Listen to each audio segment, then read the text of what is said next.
This is a help video for the Laplace Analysis Game in Circuit Tutor, Level 4. So we'll go ahead and enter that game. Now we're assuming that you have already viewed the introductory tutorial for this game, which is under the Laplace Impedance Simplification Game. That contains a lot of vital information on how to work these types of problems. So now assuming that, we're going to go ahead, and the first thing we would recommend on this level is that you view examples of existing problems. And that shows every possible way. These problems are going to involve Thevenin Norton equivalent circuits, and this shows every possible way basically of computing that, which can be informative. Since that's rather lengthy, I'm going to go ahead now and just launch a problem.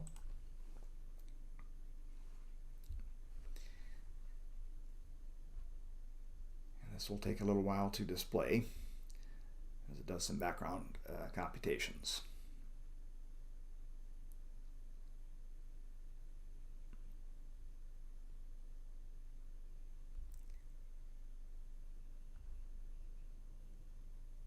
So on this level, there is just the one type of problem. And as I said, that's going to involve a Thevenin Norton equivalent circuit, finding that for a given circuit.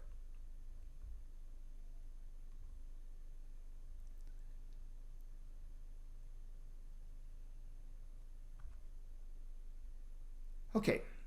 So in this case, we're being presented with a problem that's already been converted into the Laplace domain, so we don't have to do that step that we would normally do. And of course, if we examine the problem, we notice that we do have terminals here labeled with the output voltage V and the output current I. The implication, of course, is that we're going to connect something else to these output terminals, and that needs to be kept in mind as we're working the problem. We don't know what that is at this stage. It could be anything, literally anything. But that's not going to affect the way that we work the problem. So there's various ways to analyze this type of problem. As you may know, you can find any of the three variables that are needed to find both the Thevenin and the Norton equivalent circuits. That would be the open circuit voltage, VOC, which is the value of this output voltage V when this variable I is 0. In other words, when this is open circuited, hence the name VOC. We could also find ISC, which is the value of I here when V is 0. In other words, when the output is short-circuited, making that voltage 0. And that can be done by conventional circuit analysis. And we could also find the Thevenin input resistance. Remember that this is not RTH. That would be a misnomer if you call it RTH. So when you're working this on paper, for example, always refer to this as ZTH, because it is definitely an impedance, not just a resistance, due to the fact that we have, in this case, two reactive elements present in the circuit. Now that would be the impedance viewed from these output terminals after, remember very importantly, after killing all of the independent sources. That means we would change this to a short circuit, and we would change any current source, which there isn't one here, to an open circuit to make it have 0 current. And by making that a short circuit, it would have 0 voltage. So any of those procedures can be used, and we'd need to do at least 2 of them. Then we could use the relationship that VOC equals ISC times ZTH, and that would allow us to find the third and therefore draw the circuits. Well, that's one approach, but I'm going to take a simpler approach, which is usually beneficial, and that is to use source transformations.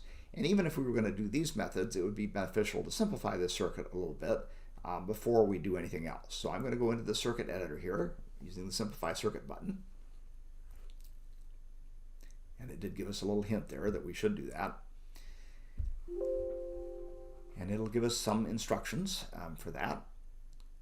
Okay, go ahead and put that back over here. And it's going to remind us that we may need to right-click on circuit elements to bring up essential things there.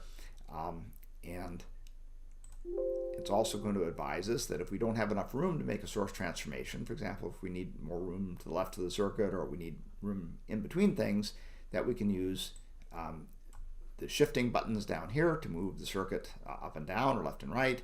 At least not, of course, we can't go left any farther here because we're already on the edge, but we can move it to the right or up.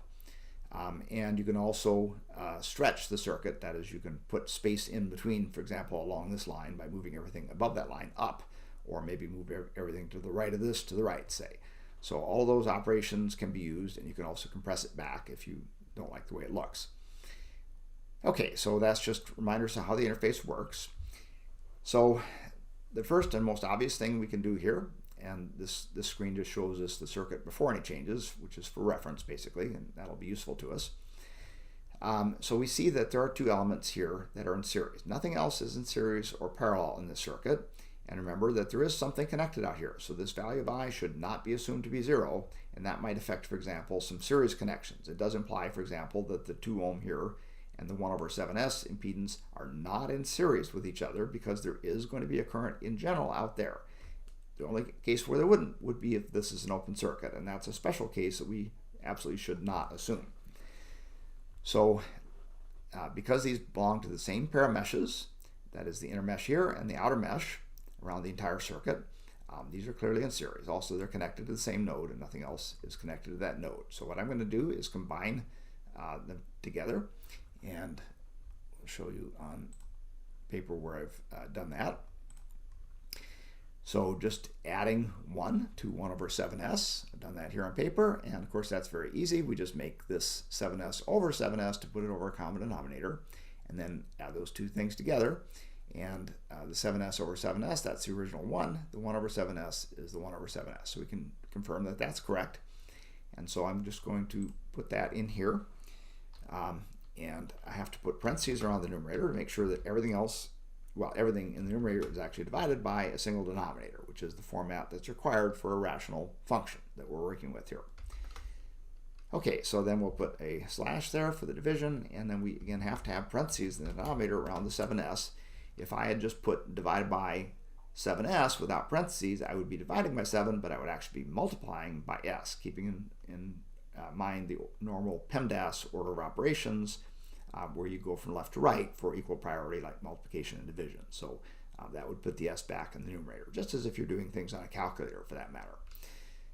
Okay, so now we also need to change this, because this is no longer a 1/s times a constant, which would be the type of impedance that's purely capacitive. This is a more general type of impedance now, so we have to change that to a generic impedance, which is this rectangular box. So we'll click on that there after selecting that element. Notice it's red when it's selected. And now that's all okay, but we have to change this resistor now to reflect the fact that we've put its impedance into here, which means it needs to now have 0 impedance. In other words, it needs to be a short circuit, not an open circuit, which would drastically change this circuit. So we change that. We can just click on that and change it to a short, or we could have also right-clicked on that after selecting the element and done it that way. Okay, so now we've made that combination. We'll click check combination, and that was correct.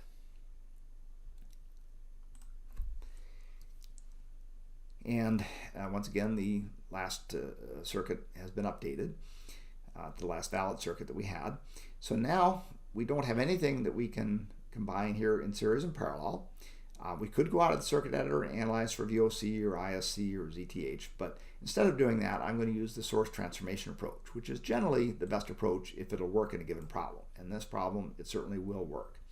So I'm going to take this voltage source and drag it to a new position up here, where it's going to become a current source.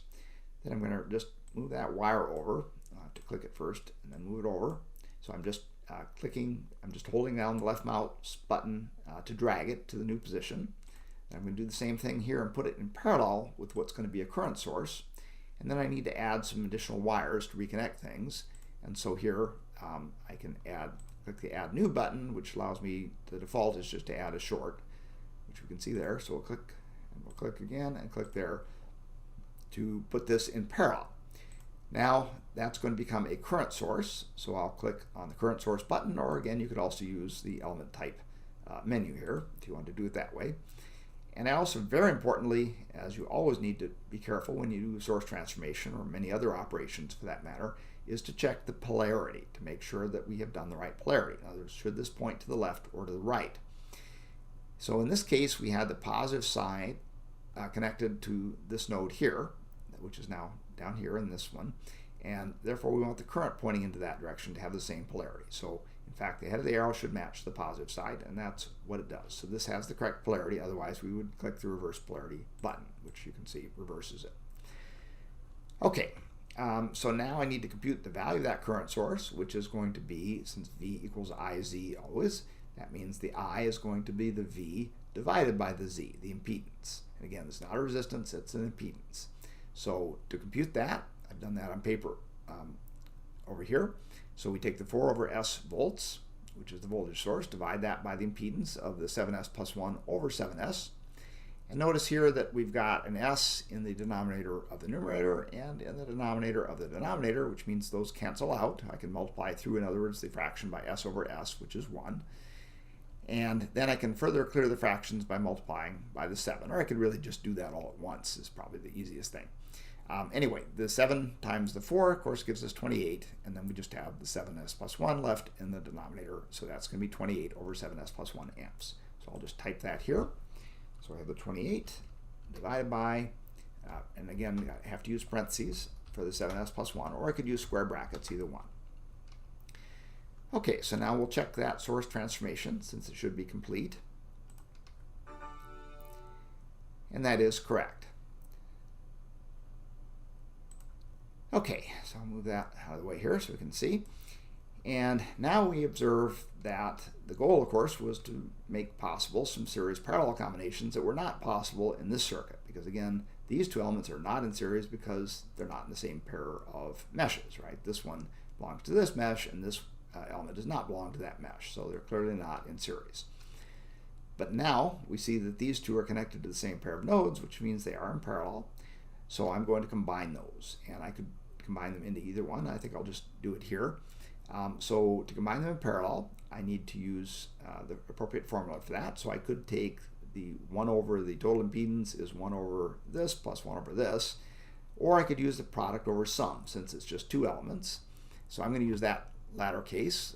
So I have the parallel equivalent impedance is the product of the 2 ohm and the 7s plus 1 over 7s, which is also ohms. I didn't show the units here. And then here I'm adding the two impedances, and the ohms, of course, the ohm squared divided by ohm will cancel out to give us ohms, as it should. And now I just have to simplify this expression. Again, we never want to leave fractions of fractions. That's a no-no in algebra. So we'll multiply both the top and the bottom by 7s, and that clears the 7s here, and gives us a factor of 7s here. So that makes 14s here, and then plus this now just becomes the 7s plus 1, and then we're left with the 2 times 7s plus 1. Notice I don't distribute in there, or multiply in, because there's really no reason to do that at this stage, and it's often beneficial just to leave that alone. Okay, so then we'll just simplify. 14s plus 7s, of course, is 21s, and so that's our parallel impedance. So I'm going to type that here. So I have a 2 multiplied by the quantity 7s plus 1, again in parentheses. I don't need brackets around the whole thing, although I could do that if I want. And then I'll just use parentheses here for 21s plus 1. Again, omitting any of those parentheses would result in an incorrect expression, which obviously I want to avoid. Okay, so now this is still red, and it explains here that that's because the impedance is not consistent with a resistor. Now, it would have to be something that doesn't even have S to be a resistor. So I will change this again to a generic impedance. And then this other one that I'm combining into it, now this should become infinite impedance, so it doesn't affect the value here. And that means I need to replace it by an open circuit. So I'm just going to press the delete key, or I could press this key actually. You can do it on the keyboard, or you can do it here, it doesn't matter, or you can even use the right-click menu. Okay, so now we've combined those, and I'm going to check that combination, and that is correct.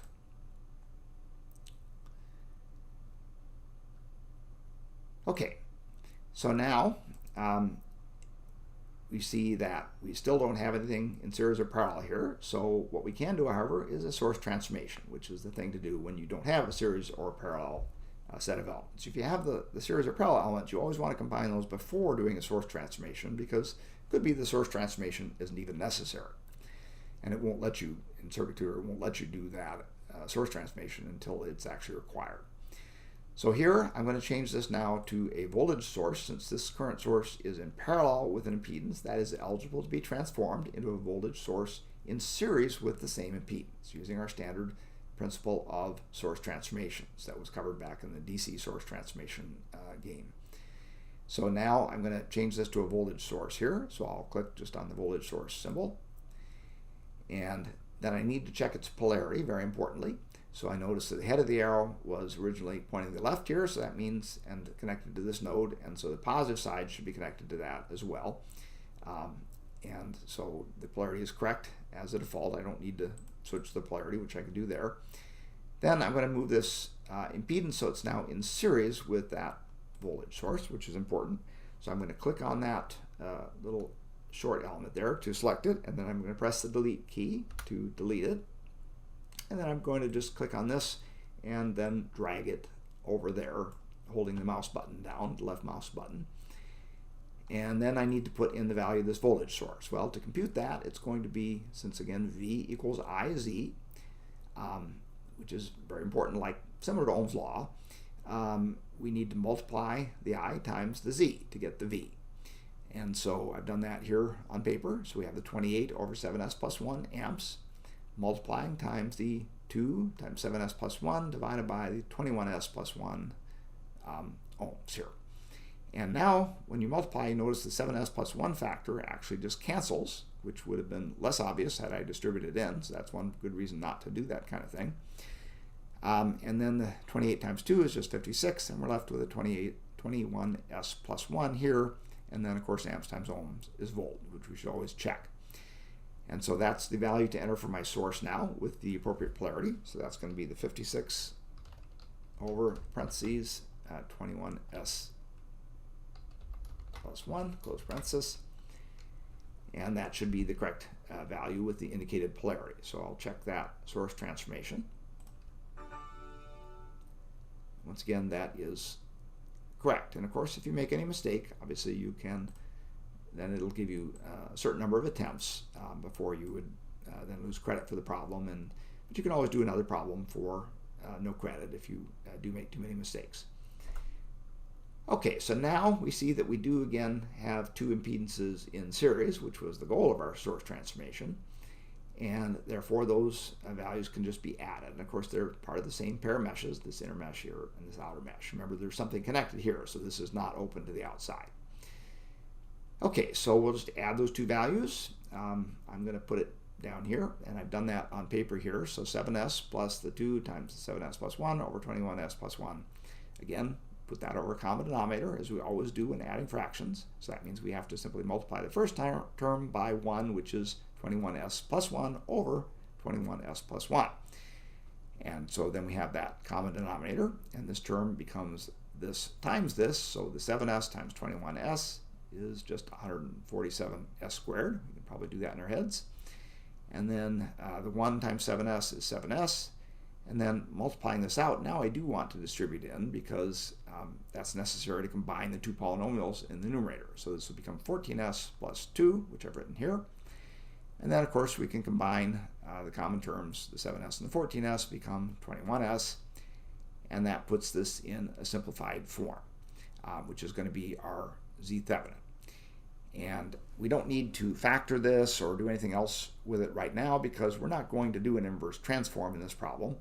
The reason being that we can't really solve for any circuit variables until we know what this load is, because that'll affect everything. And without being given that, we can't go any farther to go back into the time domain. There would really be no point in trying to do that. So I will simply enter the total impedance here, let's say, or actually let's enter it here, I think. And so we'll put the parenthesis 147s caret for the squared plus 21s plus 2 close parenthesis divided by another parenthesis 21s plus 1, again close parenthesis, and again, because this is no longer just a constant times s, this has to become a generic impedance, so I'll click on that to turn that the normal color. And then this, since we've taken this impedance and put it into here, that needs to become zero impedance now, and so since it was in series, and that becomes a short. Again, it wouldn't become an open because that would just destroy the whole circuit, and that wouldn't make any sense here. So we'll do that, and we can then check our combination.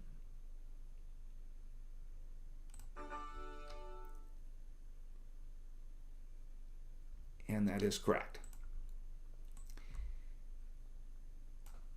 And now, since our goal is to get to a Thevenin equivalent, we notice that we actually have a Thevenin equivalent here. We have a single voltage source in a series with a single impedance, which is the form. Remember, a Thevenin equivalent circuit never has more than 2 elements. It might have, in a few cases, less than that, but it would never be more than that. So, and by the way, I should point out also, a common error people make is that back in the original circuit, there was one voltage source. A lot of people see that value and say, oh, that's the value of VOC. Well, that's almost never the case. In fact, the problem would be totally trivial if that were the case. And so do not assume that the value of a source is going to be the value of VOC, or that the value of a current source is the value of ISC, because there's nearly always a voltage or a current divider present, which was certainly the case in this circuit. So again, if you're making that assumption, you're probably going to get the wrong answer, and you should be extremely reluctant to do that because it's almost never correct. Okay, so now, because this is a Thevenin equivalent circuit, we can simply click the Check Thevenin Equivalent button to check that, and it tells us that that's correct. It also, however, points out something that I had noted over here as well, which is that this is not the value of VOC, as you might think, because even though it's the value of this voltage source, we have to look at always polarity. So the positive side of this source is actually connected to the negative side of the output, and the negative is connected to the positive. That means this is the opposite polarity of the voltage V here, which is the defined output variable. Notice that V and I are always taken to have active sign convention as far as this circuit is concerned, or it would be passive sign convention for the load, but no, load is not even shown here. So because that's reversed, this is actually negative of VOC. Remember that VOC means the value of V here when I is 0, and that means that the output has to be open circuited. And likewise, the ISC is the value of I when V is 0, in other words, when the output is short circuited, when we place a wire here. So in any case, this is the negative of VOC. We could change the polarity of the source to actually make it VOC, but then we'd have to put a minus sign in the value of the source, and I haven't done that here. So when it shows us VOC, it's including the negative sign, just to point that out. Okay, so now it says we need to also find the Norton equivalent circuit to complete the problem, because it wanted us to find both, as the original problem statement up here said. And so to do that, first of all, I'm just going to kind of make the circuit look a little bit nicer. I'm going to use this compressing tool here and just put it along that line where there's nothing but shorts. And if I click on that, it will move the upper portion down, and I can do it again. That'll just make the circuit a little bit more compact, which maybe looks nicer. It doesn't, not something you have to do, but I just did it. Also, let me point out that if you get any of these values going on top of each other, which can happen in Laplace because they're rather lengthy, I could click on that and move that label up or down as necessary to eliminate any graphical interferences. So just be aware, if I want to move this one, I can move that up or down here as necessary. Okay, so now to do the Norton equivalent, I need to make this into a current source in parallel with that impedance, which I can do by source transformation.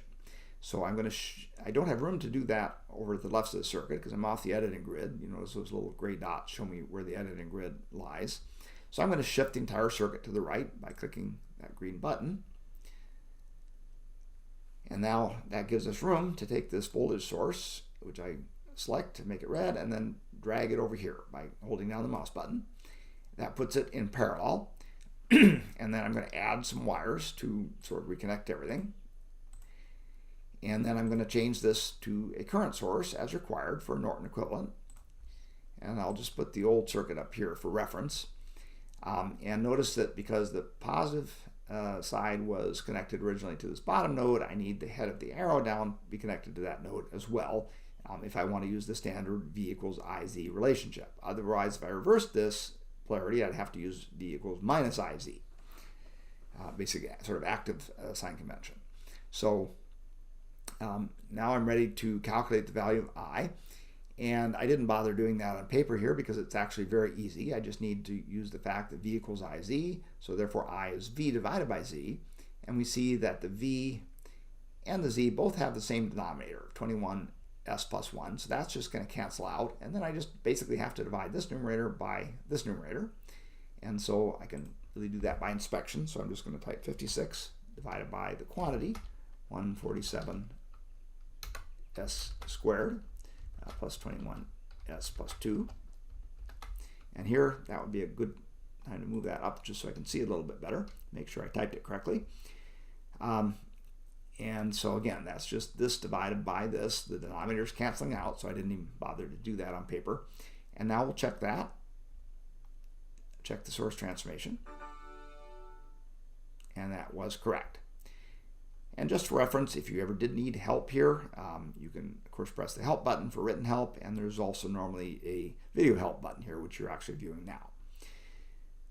Okay, and of course, if you make a mistake in altering the circuit and you don't know what to do, you can always press that restore circuit button. It'll just take you back to the last valid circuit that you checked, which is sometimes handy if you just do something by accident and don't remember what you did.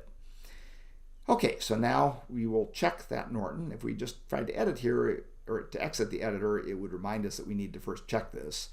So it's always a good idea, otherwise we just have to come back in. So we'll check that. And that is correct. And it points out again that this current source value is not ISC because this is pointing down here. And if you short the output, that current will go in this direction, which is opposite to the direction of I. So that therefore is minus IC. And it's been shown that way on the, well, it won't let us see it right now, but when you go out of the circuit editor, here you see that there's a minus sign in ISC. And again, that's for the same reason, due to polarity, as the VOC value. And again, we could make those positive by reversing the directions of the sources, but I didn't choose to do that here. Okay, so we have completed the problem. Now I'll just click the complete problem button to get credit for it. It will make the standard PDF transcript showing all the steps that you took here, which is actually displayed here. And if you made a mistake, which we didn't in this case, but if you did make a mistake, it'll be colored in red so that you can see what you did wrong.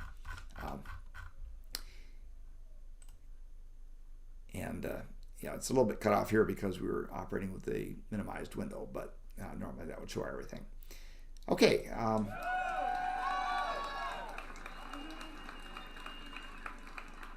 And then you do always have the option to view a detailed explanation, which would show you every possible method of solving this problem. It's a little bit lengthy, so I won't show that right now.